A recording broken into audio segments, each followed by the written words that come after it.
Perspectiva. Um programa do Observatório do Terceiro Setor, sempre explorando os horizontes da realidade brasileira.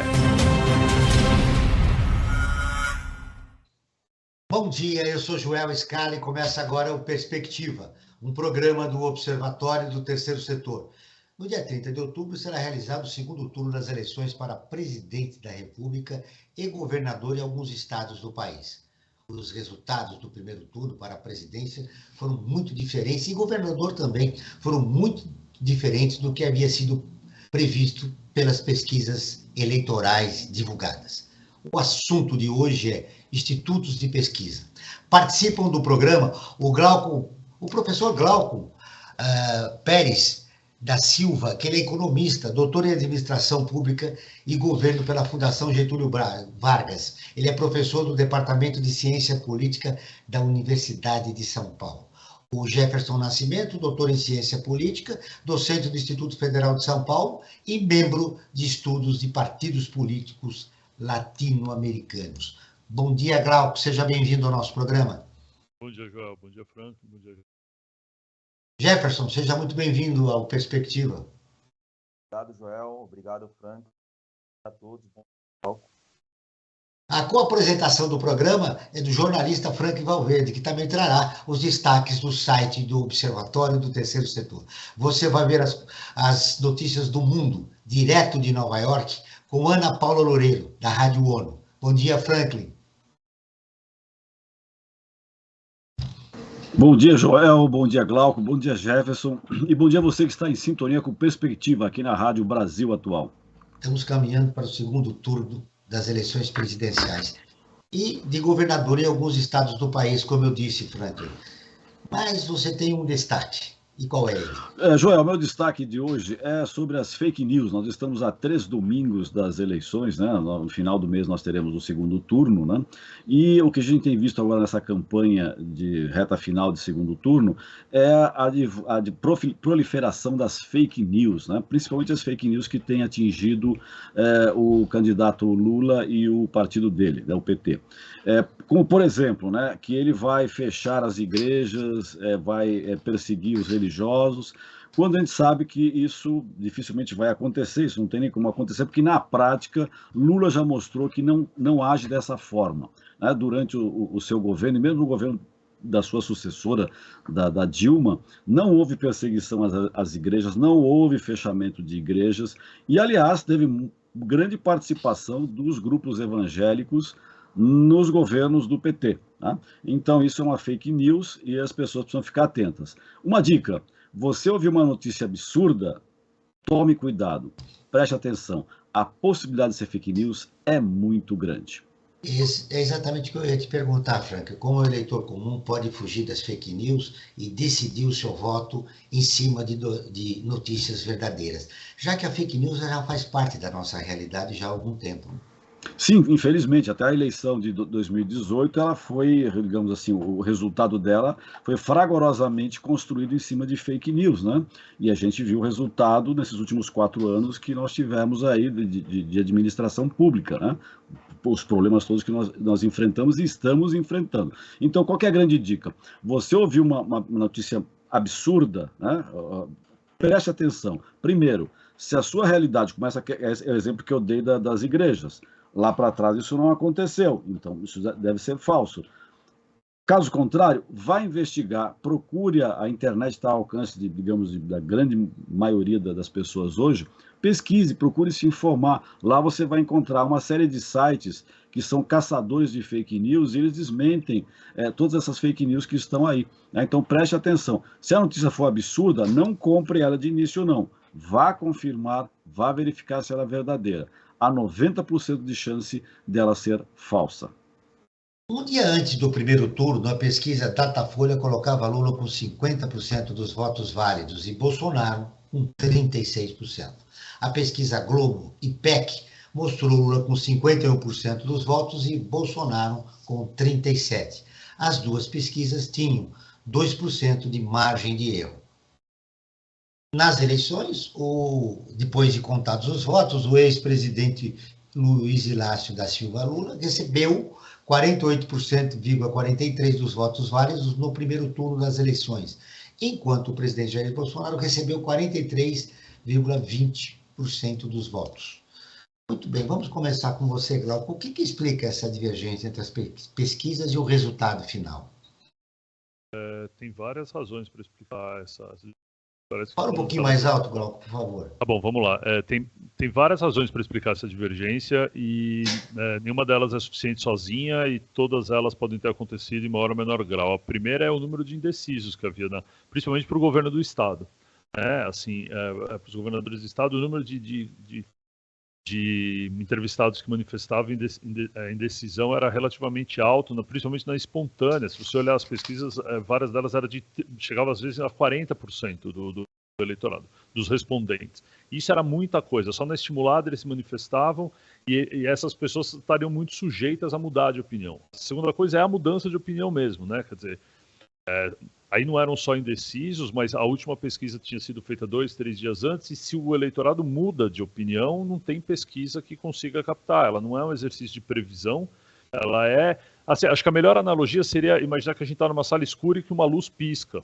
A pesquisa seria o que você vê na hora que a luz pisca. Então você viu. Se as coisas se mexeram enquanto está tudo escuro, você não sabe mais, e você fica... A melhor informação que você tem é no momento em que a luz acendeu, mas você não sabe se as coisas permanecem no mesmo lugar, E a outra coisa é esse raciocínio da abstenção, Muitos dos pesquisadores, muitos dos eleitores acabaram não indo votar, E aí a pesquisa não capta onde vai ser a abstenção, porque aqui, como é obrigatório... 20%, 20% do eleitorado, É um número elevado. É muita coisa, e aí você pergunta... Se você perguntar para o eleitor se vai votar, ele tem intenção de ir, ele diz que sim. Mas se acontecer alguma coisa no dia e ele não for, você não sabe aonde, qual parcela do eleitorado vai acontecer isso. E se um é mais sujeito a se abster do que outro, e esse grupo vota num candidato e não em outro, isso vai mudar também. Então, todas essas coisas aconteceram em conjunto, e deram essa divergência, ou alguma divergência nos resultados. Nas pesquisas para o governo do Estado foram maiores do que para o presidente, mas não tem a ver com o erro da pesquisa, tá certo? Tem a ver com como a gente olha para elas e como a gente gostaria que elas fossem, Elas não são nenhum exercício de previsão. Olha, o Glauco destacou, Jefferson, algo importante. A divergência maior foi aqui no estado de São Paulo, Todas as pesquisas estavam dando a vitória do Haddad, e no resultado final, o seu candidato, suplantou o Haddad por um número específico de votos, Mas eu queria a tua opinião. O que aconteceu? Por que dessa divergência? Bom, Joel, o professor Glauco bem lembrou, na véspera das eleições, a última pesquisa estava 34% ainda indeciso. Então, acredito que tenha um erro na forma como a pesquisa é explorada nos meios de centralidade de votos válidos, quando não é possível, a priori, mensurar a abstenção. Também não é possível calcular exatamente como vai se distribuir o eleitorado, para compreender que a pesquisa ela capta a de voto. A melhor forma de interpretação e de interpretação trabalhar com a intenção espontânea do voto, sempre seria necessário que a cobertura midiática saltasse o percentual. Então, a gente começa a acreditar, principalmente na maneira como está sendo conduzida, uma parte da população começa a estar em algo muito do Instituto absolutamente sérios, trabalham a partir de metodologias, mas que eles não conseguem nem mensurar a abstenção, nem não conseguem mensurar a distribuição de votos indecisos. Muito bem, pela resposta de vocês dois, as pesquisas são uma ferramenta séria, mas que ela não tem 100% de acerto. Mas o fato que aconteceu no primeiro turno acabou colocando em dúvida a credibilidade das pesquisas. Daqui para diante, como é que você vê esse cenário das pesquisas eleitorais e a continuidade delas no segundo turno? das eleições, Grau?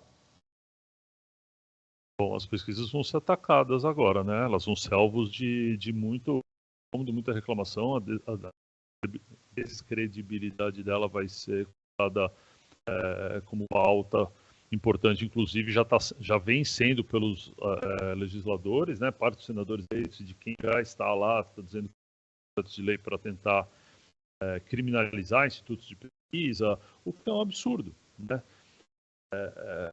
E isso vai aparecer e vai permanecer até o dia 30. Vai todo mundo falar. Foi o primeiro, na fala do dia 2, a fala do Bolsonaro foi contra o Datafolha em particular, né? Ele falou já dizendo, olha, os institutos estão errados, porque é uma maneira deles terem controle e poder discutir, assim, ter um único ponto de vista, né? Hoje ele tem que ficar discutindo contra um instituto de pesquisa que é idôneo, que tem, ou pelo menos que a maior parte deles existem institutos sérios que fazem pesquisas de maneira correta, e é preciso uma conscientização agora, um esforço, acho que da mídia, inclusive, de mostrar para as pessoas, como o Jefferson falou, de como divulgar esse dado, como ler esse dado, e porque vai ser combatido o tempo inteiro. A cada vez que sair um resultado, vai ter quem diga que é errado, como se houvesse uma grande conspiração contra alguém. Franklin, você como é um professor especialista em comunicação, você acredita que as grandes mídias do país estão desenvolvendo um processo de conscientização, estão explicando realmente o que aconteceu nas eleições, esses resultados do primeiro turno? Acho que alguns sim, né, Joel? Acho que de forma geral, não, mas alguns sim. Até porque eles que patrocinam essas pesquisas, né? Muitos veículos de comunicação, eles são coparticipantes, né? Não são eles que fazem a pesquisa, mas de alguma forma ou eles financiam essas pesquisas ou eles divulgam essas pesquisas, ou têm exclusividade na divulgação das pesquisas, até como um elemento de atrair eleitores, telespectadores ou navegantes, enfim, internautas, para o seu produto, né? E eles, acho que até explicaram, tem uma forma de tentar se defender, mas eles às vezes preferem, tem notado isso, preferem às vezes explorar muito mais as discussões, as controvérsias, os embates que isso pode gerar, para gerar nisso até um pouco mais de visualização para o seu produto, do que, na verdade, esclarecer, como o Glauco fez e o Jefferson também, os dois aí, explicando que você tem que ter um olhar diferente para olhar as pesquisas, e não simplesmente olhar como se aquilo fosse, como o pessoal dizia uns anos atrás, né, as previsões da mãe de Iná, e achar que aquilo vai dar certo. Não é isso, né? Estudo de pesquisa é outra coisa e tem base científica, né? E você tem que olhar cientificamente. E como o Glauco e o Jefferson fizeram, explicaram cientificamente de que forma nós temos que olhar as pesquisas. Aliás, nós temos uma enquete que a gente realiza todo o programa a respeito do tema que a gente desenvolve, né, com os entrevistados. E você deixa muito claro, né? Isso é uma enquete, não tem base científica, ao contrário das pesquisas, né? Exatamente, Joel, exatamente. Até depois, quando nós apresentarmos as enquetes, eu vou até perguntar, né, para o Jefferson e para o Glauco, né, que eles, dois especialistas, façam essa diferenciação, né, que a gente faz a diferenciação, mas, claro, né, nós não somos especialistas em pesquisa, né, a gente acompanha, tem um certo, digamos, a proximidade com elas, mas não somos especialistas nessa área, né. Mas é importante destacar que o que a gente faz para ter a temperatura do momento, né, na verdade, não aquele aprofundamento científico que é necessário numa pesquisa. Que há uma outra coisa que é importante destacar, e acho que até o Glauco e o Jefferson podem desenvolver isso, né? A necessidade das pesquisas eleitorais, as sérias, as pesquisas mesmo, registrarem o resultado e a metodologia antes de divulgar. Eu acho que essa é uma questão muito importante que acho que o Glauco e o Jefferson podiam desenvolver, Joel. Eu ouvi ouvi-los depois da gente chamar a nossa reportagem lá de Nova York, da Rádio ONU, que é parceira de conteúdo do Observatório do Terceiro Setor. A matéria de hoje é: a agência da ONU afirma que preço dos alimentos continuam caindo no mundo. A Ana Paula Loureiro, de Nova York, tem as informações. De acordo com a Organização das Nações Unidas para Alimentação e Agricultura, os preços globais dos alimentos caíram pelo 6º mês consecutivo em setembro.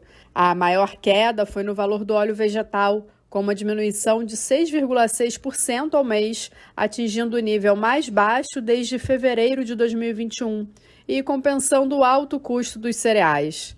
No total, o índice de preços de alimentos da FAO teve uma queda de 1,1% em relação a agosto, mas permanecendo 5,5% acima do valor do ano anterior.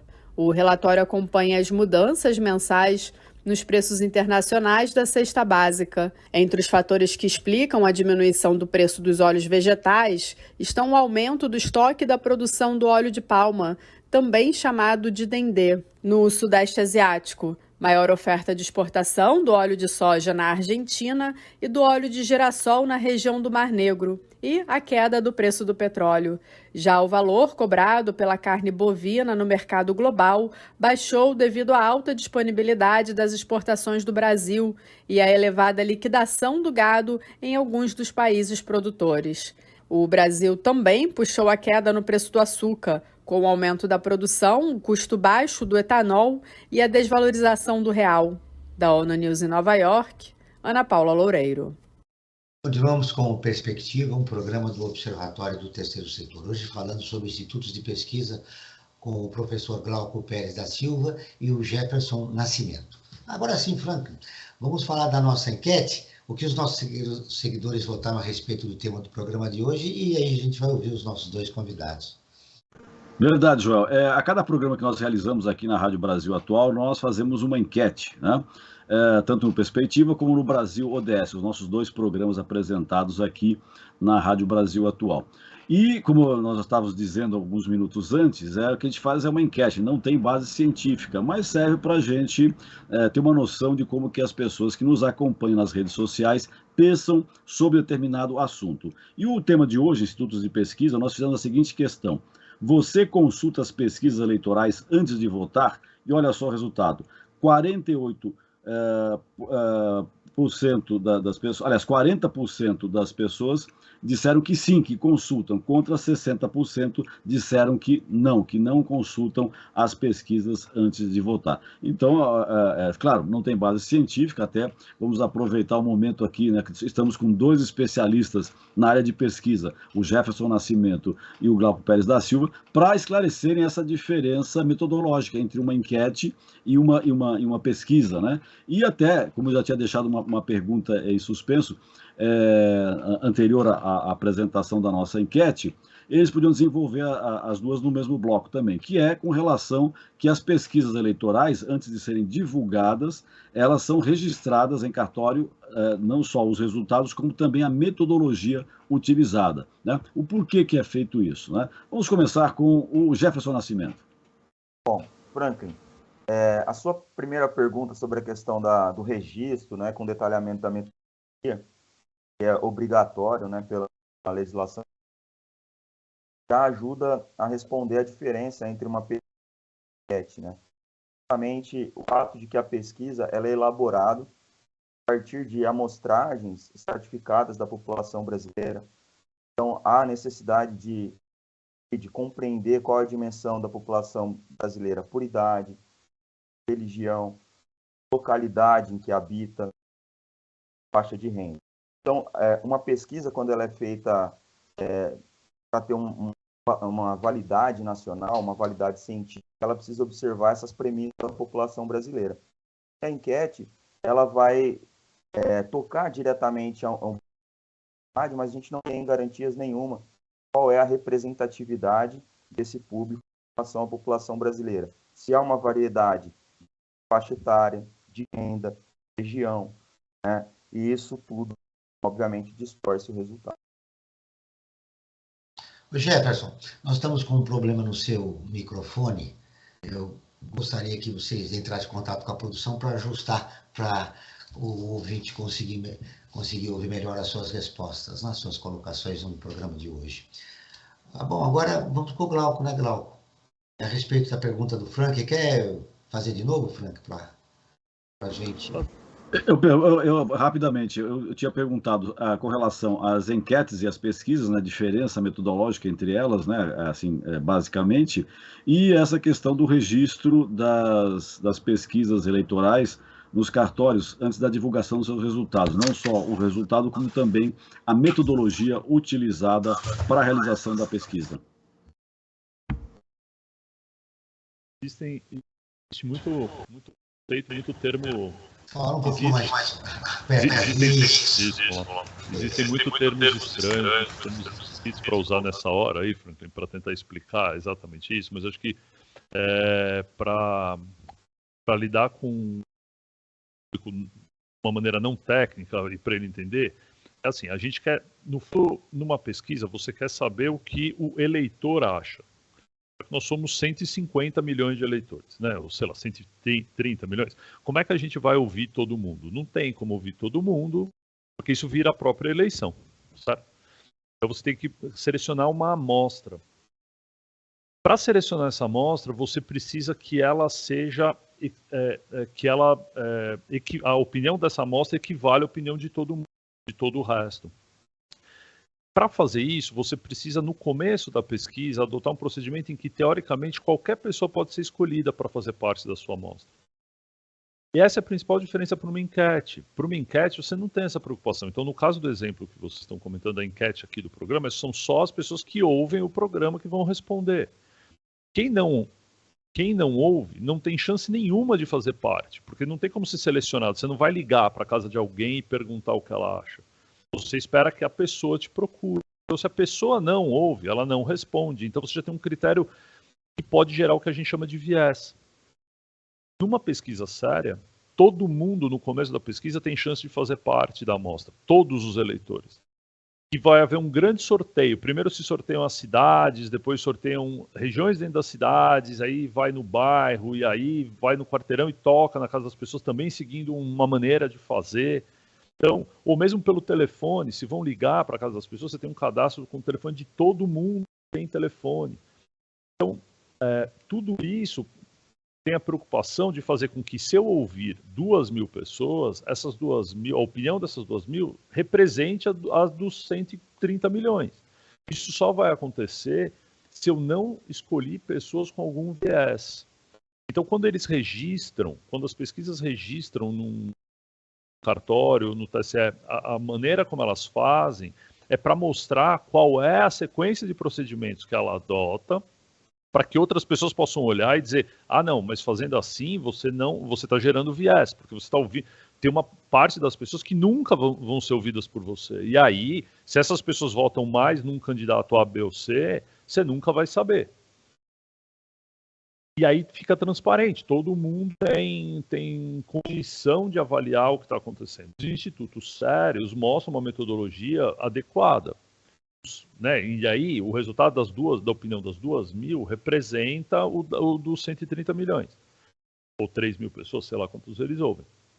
Já ao contrário, se numa enquete, é claro que se eu perguntar para os meus amigos em quem eles vão votar, ou no meu bairro em quem eles vão votar, isso tem um claro viés. Né? Porque é a opinião de um grupo de pessoas que me circunda, né? E aí não tem nenhuma garantia de que isso represente o resto da população. Tem um aspecto importante, Glauco, que você tocou e que poucas pessoas não levaram em consideração. Antes mesmo das eleições, o Datafolha divulgou uma pesquisa que apontava que 11% dos eleitores estavam dispostos a mudar seu voto de última hora para o candidato que estivesse à frente das pesquisas. Esse voto é o chamado voto útil. Você acredita que aconteceu isso, Glauco? Aparentemente, sim. Eleitores que antes iam votar na Simone Tebet ou no Ciro, eles ficaram no limite inferior da margem de erro, né? A votação deles, eles tiveram menos votos do que estava esperado, e pode explicar que parte dos eleitores votar no Bolsonaro, mas que esse tipo de movimento acontece, não tem dúvida. A eleição do Dória para prefeito em São Paulo é talvez o grande exemplo disso. E muitos eleitores de última hora migraram, e a mudança é de última hora, ela é no final, ela é a véspera da eleição, ela não vai acontecer 2 semanas antes, porque aí você ainda acredita que seu candidato tem alguma chance. Agora, na véspera, você vendo que seu candidato não vai ganhar, É legítimo que você escolha o menos pior, ou que você vote para que um que você não goste ganhe. Isso é legítimo na democracia, né? O que não dá é para culpar a pesquisa por um movimento do eleitor, né? Acho que esse é o ponto, assim. A culpa não é da pesquisa. Jefferson, eu quero te ouvir. Agora tá bom? Bem melhor, bem melhor. Ok. Bom, eu acho também importante, na linha do que o Glauco colocou, esse movimento de voto, além de legítimo, né, e impossível de ser mensurado a priori. Não pode ser captado pelas pesquisas, essa mudança. Né? Não pode, não tem como, né? É como o Glauco falou, é uma decisão de última hora. Bom, e aí tem um dado que eu acho fundamental também para a gente analisar. Por exemplo, se a gente pegar uma pesquisa, em especial a do IPESP, quando a gente olha a espontânea, ela dava 32% de votos para o Bolsonaro. E se a gente pegar e diluir os votos válidos das eleições pelo eleitorado no total, ele teve esses 32, alguma coisa. Então não há, nesse caso, uma distorção da pesquisa em si, né? Nessa mesma pesquisa, imaginava-se que o Lula teria 43% na espontânea, e ele termina, quando a gente dilui os votos válidos pelo total do eleitorado, com 46%.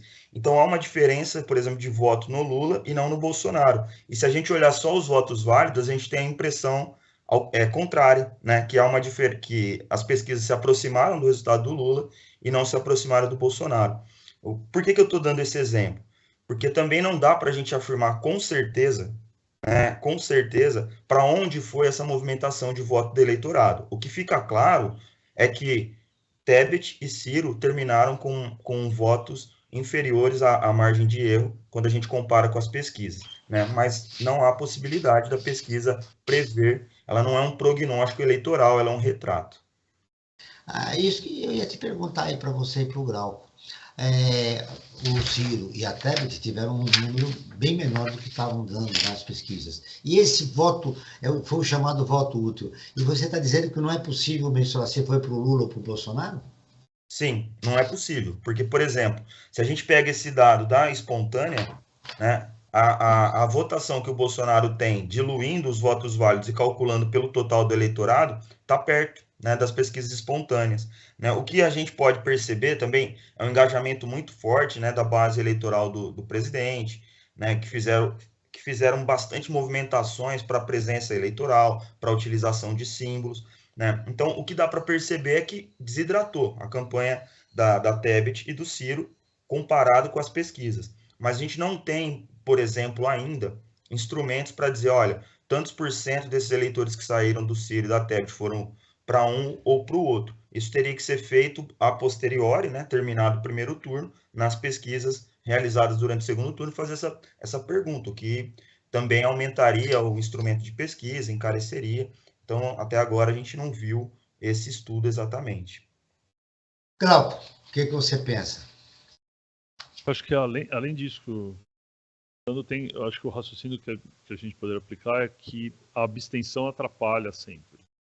Ela atrapalha demais o prognóstico, né? O raciocínio da pesquisa.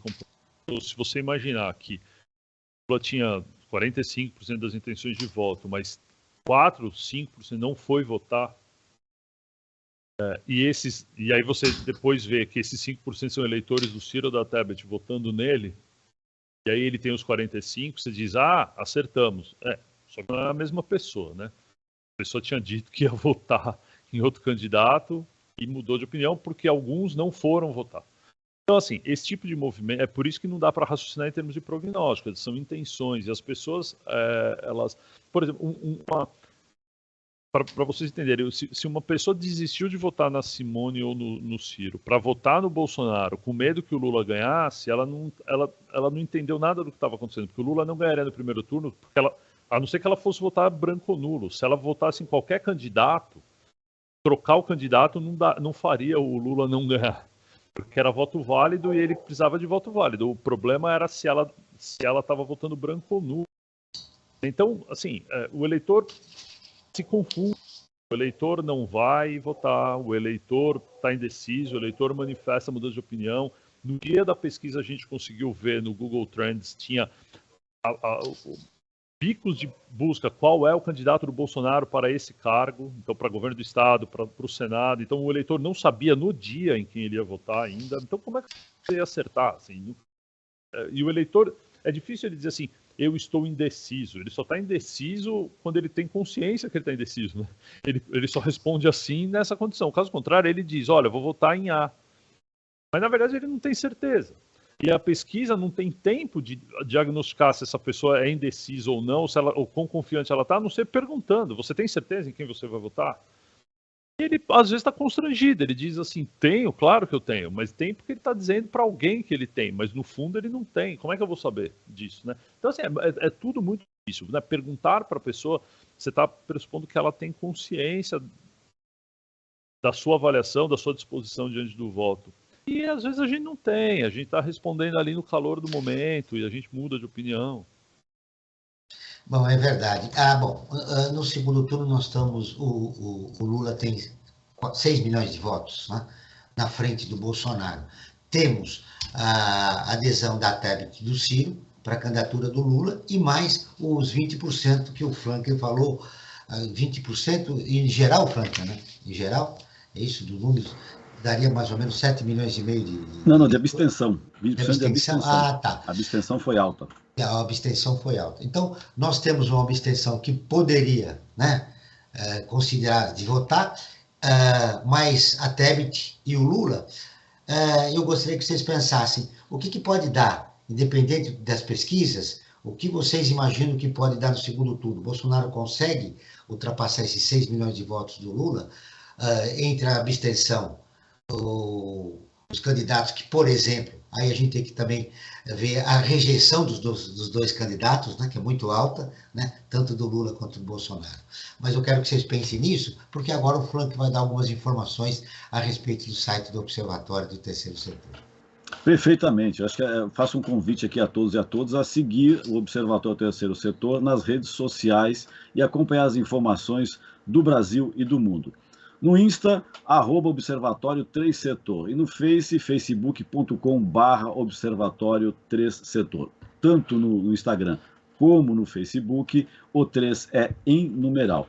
E tem mais uma informação, nossos programas de rádio, como esse que nós estamos fazendo aqui agora, eles ficam disponíveis no canal do Observatório no YouTube. Lá você também encontra entrevistas e quadros como Você Sabia e Você Conhece, que mostram aspectos ignorados da história e refletem sobre a nossa sociedade. Basta buscar por Observatório 3, em numeral, Setor. Joel. Muito bem. Tá aí a pergunta: o que vocês acham que é possível acontecer no segundo turno, já com dados precisos, né, do que aconteceu, uma diferença de 6 milhões de votos para o Lula em relação ao Bolsonaro, e também a adesão da Tebet e de alguns governadores para o Bolsonaro, né? Somando tudo isso, o que é possível acontecer no segundo turno, Glau?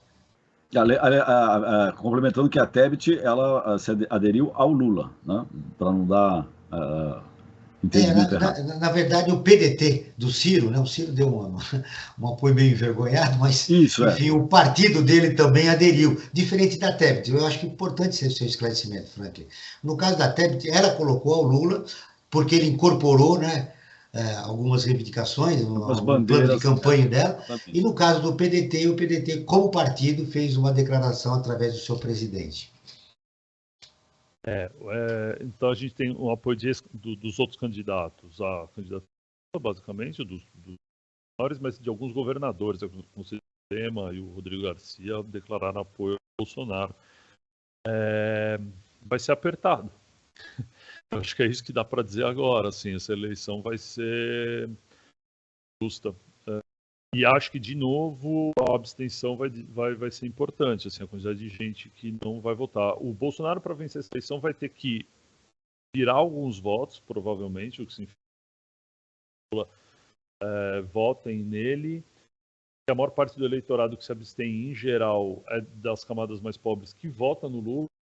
Para ele isso é bom, a abstenção tende a ser favorável, mas ela não deve ser muito maior do que foi já foi alta, já chegou a quase 21%, significa que o Bolsonaro, talvez realmente o foco maior é contar com esses apoios. O problema é que, assim, o quanto esses apoios dos governadores vai se tornar um apoio, só uma declaração ou um trabalho ativo. Você vê o PSDB em São Paulo, parte do partido dizendo que é uma vergonha o Rodrigo Garcia apoiar o Bolsonaro. Então, com isso, você já ouve que, já deduz daí que parcela do partido não que vai... os 4 milhões de votos que ele teve já não irão totalmente para o Bolsonaro. Já não vão trabalhar para que esse voto vá. Porque, já, a gente precisa associar qual é a capacidade de um político transferir votos dessa maneira para outra. Quer dizer, a declaração é importante? Não tem dúvida que é. Agora, o quanto é mais um ponto na cabeça do eleitor dentro da ponderação que ele está fazendo. Então, se você imaginar que eu votei no Ciro Gomes, por exemplo, aí eu olho e digo assim, bom, ele apoiou, o partido dele apoiou o Lula. É um fator a mais, eu não vou seguir necessariamente, porque eu posso detestar o Lula. Eu não voto no Lula de nenhum, o Ciro está traindo ao fazer isso. Então, para cada eleitor... É complicada a transferência de voto, né? Ela não é imediata. A gente não vai somar os votos, pegar o voto primeiro, somar os votos do Lula, por exemplo. Exatamente. Inclusive, até o caso de Minas Gerais é interessante, né? Que essa semana começaram a discutir essa questão, né? Que o Zema está apoiando o Bolsonaro, mas o pessoal está colocando em dúvida a capacidade de transferência do Zema, porque todas as vezes que ele tentou fazer essa transferência, ele não conseguiu, os resultados dele não foram positivos. Então, eles colocam em dúvida que ele vai conseguir mobilizar os prefeitos de Minas Gerais, né, para apoiarem essa mudança, né, do pessoal que já estava predisposto e que fez campanha para o Lula no primeiro turno, de mudar para o segundo. Eles acham difícil, uma das coisas que o Zema pode estar apoiando, mas a capacidade dele de transferência, pelo menos historicamente, é pequena, né? Tem um aspecto que de alguns partidos fizeram federações, né? E a composição em cada estado é muito complicada, né? Às vezes, no caso do Zema, por exemplo, ele fez campanha sem o Bolsonaro. Depois de ganhar, ele apoiou o Bolsonaro, mas durante a campanha ele ficou quieto e se mostra a votação expressiva que o Lula teve lá. Eu quero ver como você vê esse cenário, Jefferson? Então, a questão da transferência, ela nunca é automática, mas ela se torna ainda mais difícil, porque a gente está falando de 2 candidatos conhecidos e com alta rejeição. Então, por exemplo, o apoio da Tebet poderia ser importante no sentido de que ela conseguiu construir uma ponte com uma parcela importante do eleitorado feminino, né? Então, ela conseguiu dialogar, né? E, de repente, esse tipo de transferência pode ocorrer, mas não dá para a gente cravar qual é o percentual que vai ser transferido automaticamente, porque, de novo, nós estamos falando de 2 candidatos conhecidos, né, e com elevada rejeição. Por isso que é muito complexo fazer esse cálculo. Mas eu tendo a concordar com o professor Glauco, no sentido de que será um segundo turno muito apertado, muito difícil. Quando a gente transforma em números absolutos, a abstenção foi de cerca de 30 milhões de eleitores, né? E é muito grande, e assim, é um percentual que historicamente é maior nas classes populares, né? Que, pelas pesquisas, votam maciçamente no Lula. Para a gente ter uma ideia, assim, se, por exemplo... E a pergunta é possível que eles votem no segundo turno? Pois essa é uma pergunta complicada, porque a gente não sabe exatamente por que se absteve. Até é importante dizer que não é muito diferente das eleições de 2018. Dá uma diferença de só 0,6%. Então, a gente não tem condições de dizer se nós estamos chegando num certo padrão de abstenção por algum motivo. Porque, 2014, 18%, 2018, 20,35% e agora 20,95%.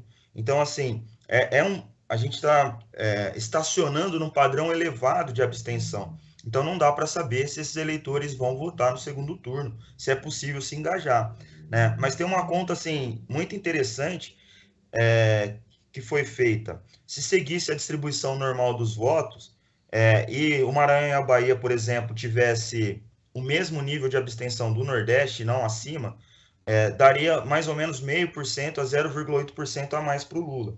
Então, quer dizer, são locais em que é possível trabalhar uma redução da abstenção para a média da região, mas dizer que esses 30 milhões votarão é muito difícil fazer esse prognóstico. e a transferência de voto, ela se complica porque são dois candidatos conhecidos e com elevada rejeição. Bom, a gente está falando do Lula e do Bolsonaro com uma diferença pró-Lula de 6 milhões de votos. Aqui no estado, o Haddad teve 35,7% e o Tarcísio de Freitas 42,32%. Eu perguntei da diferença, é possível acontecer lá em cima? Você disse que, olha, o placar vai ser muito difícil. Em São Paulo, o Haddad pode reverter? Não. Diante desta realidade? Eu acho mais difícil do que o Bolsonaro no nacional. Aqui, assim, a eleição... Porque agora a disputa vai ser nacionalizada. O PT venceu a eleição em São Paulo em 2002 só, nunca, a eleição para presidente. Em 2002 só, depois nunca mais um candidato do PT teve votação, ganhou no estado de São Paulo. Só lembrando, Glauco, que o Lula ganhou em São Paulo, no município, e perdeu no estado, né? Sim, não, é isso.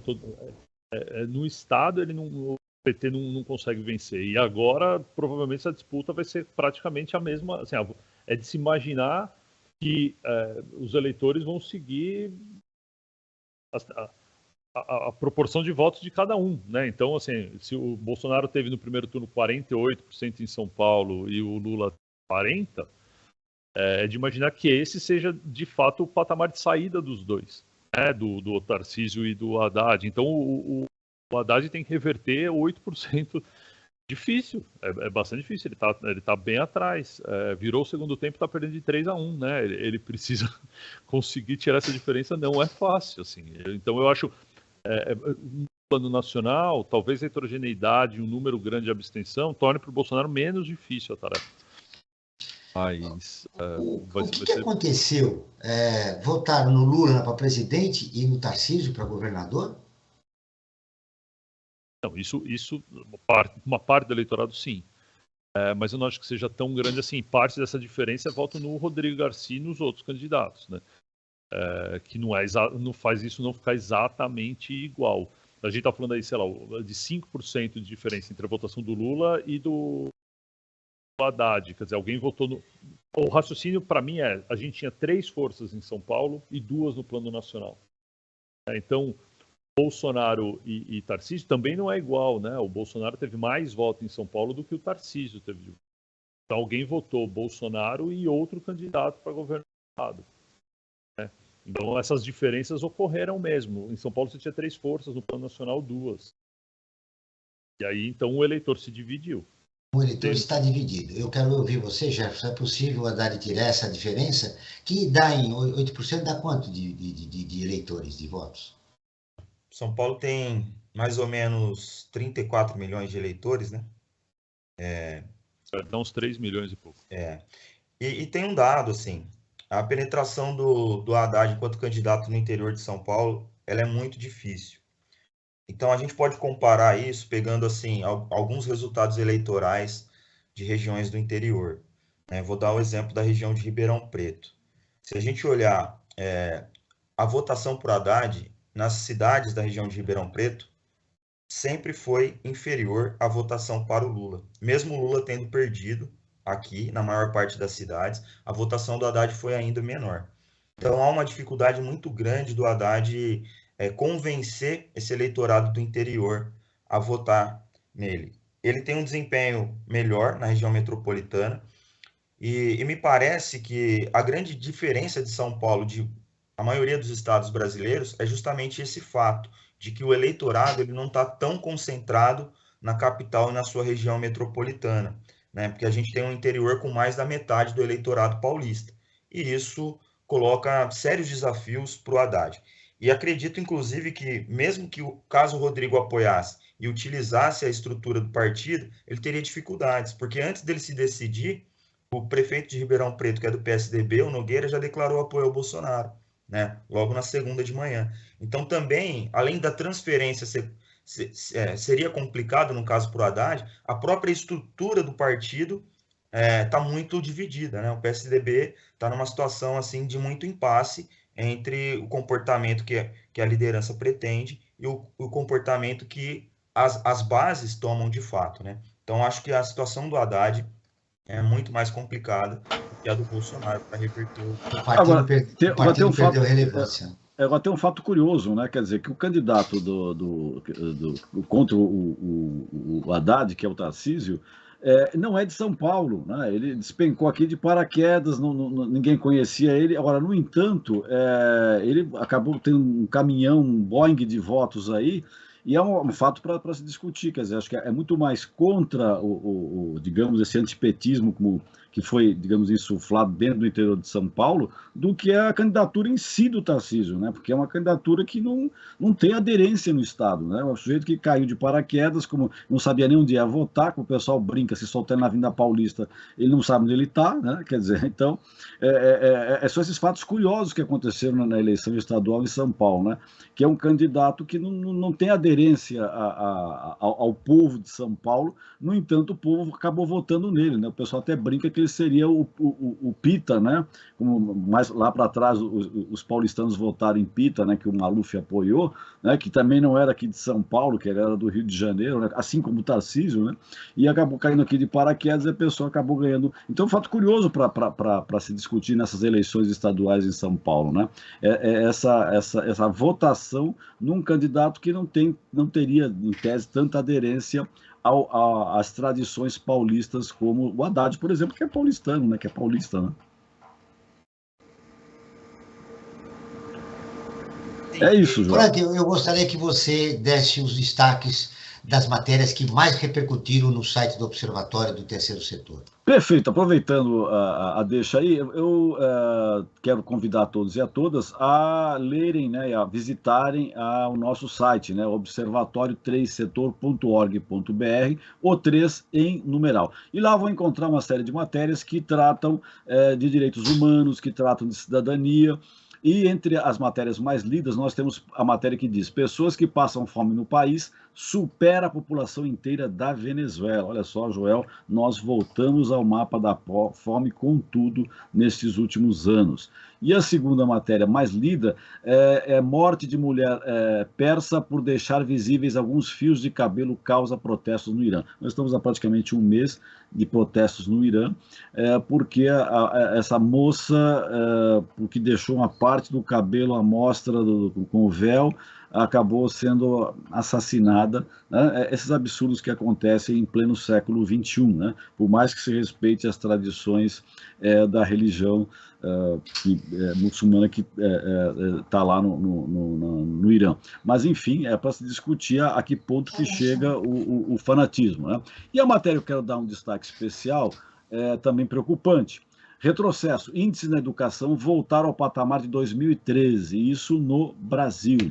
Os dados apontam retrocesso de quase 10 anos na qualidade de ensino no país, né? Essa é uma matéria que foi escrita pela Ana Clara Godoy, e ela aponta que a educação infantil no Brasil teve um retrocesso em todas as etapas, segundo os dados analisados de 2019 a 2021. Esses dados foram divulgados no mês passado pelo Ministério da Educação, né? Ou seja, são dados oficiais, né? E que mostram que esses índices jogam o Brasil para os patamares em 2013. Olha só, o Brasil parece que engatou a marcha ré e está voltando no tempo, assim, absurdamente em todos os setores. E a educação, que seria fundamental para a transformação do país, em vez de evoluir, involui, Joel. Só para terminar, essa matéria e as outras que eu citei, elas são possíveis de serem encontradas no nosso site com uma ferramenta de audiodescrição para esses conteúdos, que isso ela possibilita que as pessoas portadoras de deficiência visual tenham acesso aos nossos conteúdos, Joel. Muito bem, Franklin. Depois dessa informação, o Brasil desde 2018 entrou no mapa da fome, temos um retrocesso na educação, descontinuidade de políticas públicas. E aí eu pergunto para os nossos dois convidados, essa é a eleição, né, depois do surgimento da nova república, da democratização do país, que mais irracional, mais contraditória da história brasileira, Glauco? Porque as pessoas não estão agindo racionalmente. Ninguém está olhando para a situação do Brasil, o desemprego, os problemas sociais gravíssimos, o aumento das desigualdades. O que está acontecendo nessas eleições que alguns eleitores estão vivendo uma realidade paralela à da real? A gente tá atravessando um momento ímpar, assim, e que eu acho que a gente vai levar muito tempo para entender de fato o que é que está acontecendo no Brasil hoje. E acho que isso talvez torne a coisa mais perigosa ainda é entender que isso não é só no país, isso é um fenômeno que aparentemente tem acontecido no mundo inteiro, do surgimento de uma direita ultraconservadora, e que tem conseguido mobilizar o seu eleitorado de uma forma inédita. Isso, de alguma maneira, é uma resposta ao movimento de expansão da esquerda identitária, mas a gente ainda não consegue entender. É um fenômeno sociológico amplo mesmo e que tem mudado a maneira como as pessoas se comportam politicamente. E a gente está vendo... E aí, respondendo à pergunta anterior do Franklin sobre a ascensão do Tarcísio, tem muito a ver com isso, né? O fato de que essas pessoas receberam a informação de que o candidato do Bolsonaro era ele, que deveriam votar sim. A despeito de quem fosse o que falasse. Independente se ele tivesse identidade com o Estado ou não, morasse aqui, conhecesse seus problemas. As pessoas nem se preocuparam com isso. Assim, isso foi secundário. Elas não se perguntaram isso. Pelo menos é o que parece que aconteceu. Né? Assim, elas não levaram isso em conta de que, olha, o Bolsonaro está pedindo para a gente votar em alguém que não é do Estado. Poxa, será que... Elas não questionaram desse jeito, ou pelo menos não em extensão. Quer dizer, a gente está falando do Bolsonaro teve 48% dos votos, Tarcísio 42%. Para 6% dessas pessoas, ou pelo menos, não dá para fazer a conta exatamente desse jeito, mas tem uma diferença para a parcela do eleitorado, não foi essa transferência direta, mas é inédito isso. Ninguém sabe lidar com isso. Em 2018 foi uma surpresa, inclusive, para o mundo político. Agora a parcela está se organizando e a gente não sabe como vai ficar. É difícil explicar. Glauco, o que explica a cabeça do eleitor nessas eleições, vivendo uma realidade paralela? Para mim, pro Jefferson. Desculpe, Glauco, é você que eu quero ouvir, viu, Jefferson? O Glauco acabou de falar, eu estava aqui me dando uma outra pergunta para ele. Tá. Bom, eu acredito que a gente precise levar em consideração uma série de fatores, né? O primeiro é mesmo esse movimento internacional. Se a gente pegar, por exemplo, tem um livro de 2019 da Pippa Norris e do Ronald Inglehart, né? 2 cientistas políticos. Eles, naquela época, já identificavam o maior número de parlamentares de extrema-direita nos países desenvolvidos, né? Se a gente pegar, por exemplo, instituições, inclusive liberais, né, fazendo pesquisas sobre democracia, como a Freedom House, mais países tiveram retrocessos democráticos do que avanços na última década. Então, a gente tem dados aí de que há um movimento internacionalmente organizado. Inclusive, a gente viu em vários momentos a participação, né, do filho do Bolsonaro em eventos juntamente com o Steve Bannon. Então, a grande questão é que a gente ainda não consegue mensurar a força que a comunicação direta pelas redes, né, Telegram, WhatsApp, adquire na formação das consciências políticas nesse momento, né? Então, há uma série de distorção aí de dados, inclusive... Eu me lembro que na quinta-feira, no debate, muita gente falava o Bolsonaro está falando de corrupção e está usando a tabelinha com o padre para voltar a falar de temas morais. Isso não é uma pauta mais dessas eleições como foi em 2018.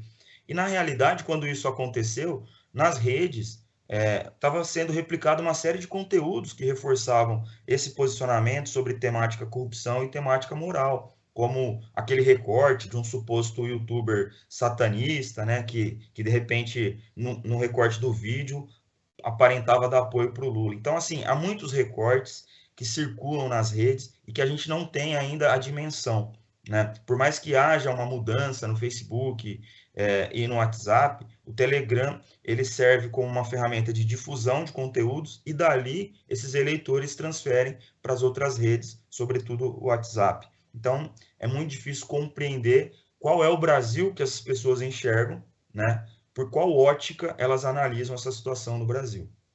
Muito bem. Olha, nós estamos no último bloco do Perspectiva, hoje falando sobre institutos de pesquisa, e acabamos analisando os resultados dessas eleições, especialmente, né, para governo do Estado e para presidente da República, e o impacto que ela vai ter na democracia representativa brasileira.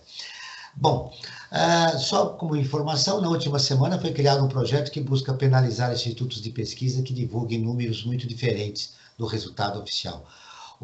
A iniciativa é do senador Marcos Duval, que também protocolou um pedido de CPI sobre pesquisas eleitorais. Segundo ele, o objetivo da investigação será entender as discrepâncias entre os resultados das pesquisas e das eleições. Bom, eu estou fechando esse programa, eu tenho mais 2 minutos para cada um dos nossos convidados. Franca, você queria dar o destaque final do nosso programa?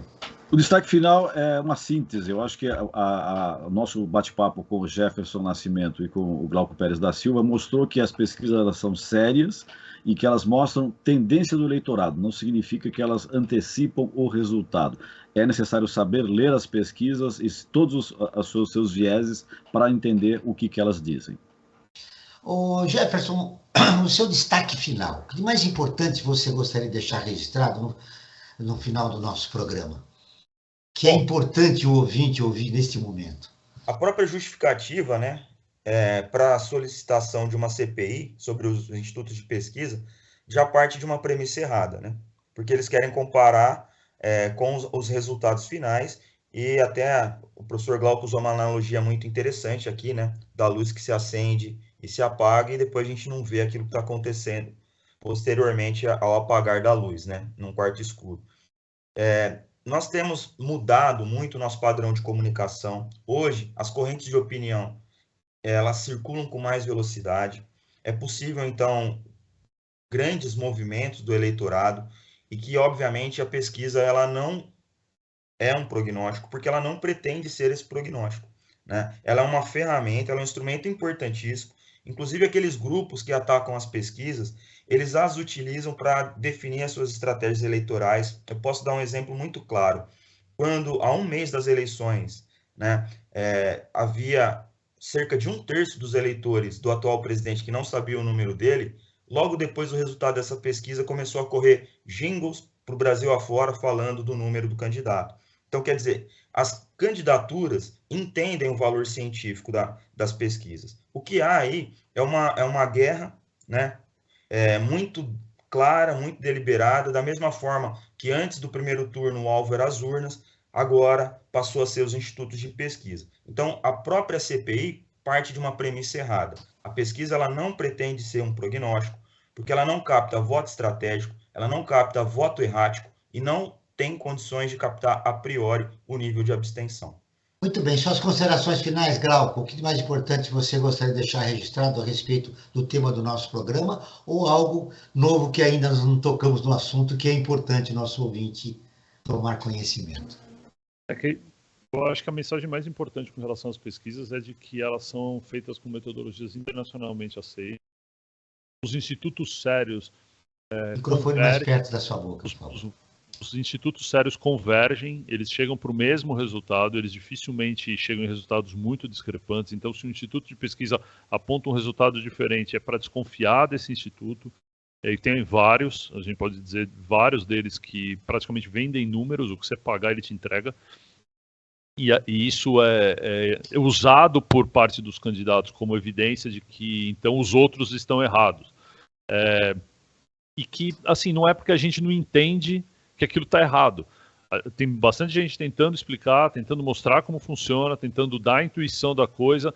Em 2014, eu lembro, era parcela da esquerda reclamava, assim como também reclamava de outros canais de televisão, dizendo que eram eles os comunistas, agora eles eram... Enfim, cada hora recebem um rótulo. A gente precisa buscar informação de qualidade, confiar nesses institutos e sempre checar toda a informação que chega para você. Não é porque você concorda com o que está ouvindo que aquilo é verdade. Não depende da nossa opinião, né? Muito bem, está aí a opinião dos nossos dois convidados. Buscar informação de qualidade, que é um grande desafio nos momentos de hoje, sobretudo nas nossas redes sociais, Glauco. O Perspectiva está terminando, eu agradeço a presença do Glauco Pérez da Silva, professor do Departamento de Ciência Política da Universidade de São Paulo. O Jefferson Nascimento, que é doutor em Ciência Política e docente do Instituto Federal de São Paulo. Ele é membro do Núcleo de Estudos de Partidos Políticos Latino-Americanos. Esse programa foi produzido pela equipe do Observatório do Terceiro Setor. Na próxima quinta-feira, às 9 horas, acompanhe nosso programa Brasil ODS. Na pauta do programa, Jovens e a Criminalidade. Não perca. E ficamos por aqui, sempre na luta por uma sociedade mais justa, solidária, sustentável e tolerante. Até o próximo programa. Você acabou de ouvir Perspectiva, um programa do Observatório do Terceiro Setor.